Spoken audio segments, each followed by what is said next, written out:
Hey everyone, back with a new project. As you saw in the title, it's going to be Project Trail Boss. Let me give you the quick rundown. When I did the monster liner finish on Project Pathfinder, for those that don't know, go look at my channel, type in Project Pathfinder. I took the roof rack off my truck and didn't plan on replacing it, or didn't plan on putting it back. I plan on replacing it. I put that roof rack on Craigslist for $200 and got a call the same day, and the guy that called me had this. Basically, long story short, we ended up trading straight across for it. Told me it didn't run, sent me pictures of it. It has all the plastics. This white area, I just did that. It was all camouflage, spray painted garbage. I'm taking it down back to the plastics and I'm going to refinish this. The seats over here is in decent shape. I mean, it's got a tear here, but the foam in it is salvageable. There's no like chunks of it missing. So I can recover this, no problem. I'm going to go down to the basement here pretty soon and see if I have any leftover vinyl material that I use for my ottoman, which is like an emu type stuff. And if I do, I'm going to cover it with that just for the time being. Anyways, let's speed this up a little bit. When I got this, let me tell you what it is. I don't know what year. It's anywhere from 85 to 89, I believe it is, before the tank style changed on them. It's two-wheel drive. Some of them were four-wheel drive. It's automatic, just like most Polarises are. It's got forward, neutral, reverse. 250cc, two-stroke engine. It's loud as hell because it's a two-stroke, but whatever. I like two-stroke engines. I don't expect it to be like lightning fast or anything, but it should do pretty good. Shocks are all blown on it. It's weird. I guess the factory gave them two shocks in the back. That's kind of strange. So I need to address all the shocks. When I got it, the owner said that it didn't run. He said that it needed the cylinder sleeved, it needed some work to the crank, that there was some excessive play in the crank. I don't know what's going on with that.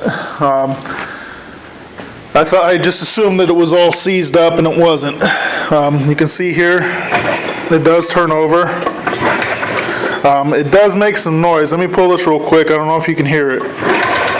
It sounds kind of like metal scraping as the engine turns over. Not sure where that's coming from. I'm hoping it's from the belt drive system for the auto transmission down here. I'm not sure, but I figured that since it turned over, I might as well try to start it. Sat here and pulled on this damn thing for about a half hour. Nothing, not even tried to start. Realized that there was some air in the line, in the fuel line. So, because I don't have any starter fluid in my shop right now, I just threw some acetone in the carburetor, which I probably shouldn't have, but I knew it would fire it up, even just for a split second if it was getting spark. And it fired up and turned on immediately and stayed running. So I'm going to start this real quick so you guys can hear it. It sounds awful, like I said. You can hear that metal kind of grinding noise.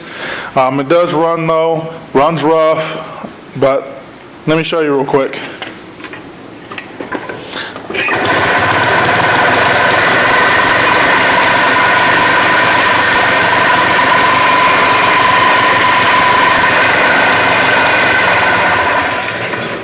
Okay, so you hear that it runs. Sounds awful, like I said.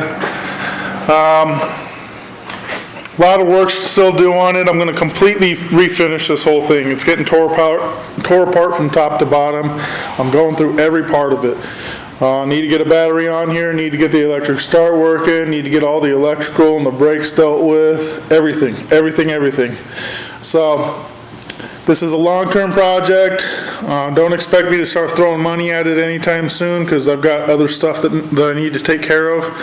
But if you're interested in seeing this build and how this progresses, make sure you subscribe to my channel. Subscribe, comment, like, the typical stuff. Go like the Alvarez Metalworks Facebook page. The link is on my channel homepage.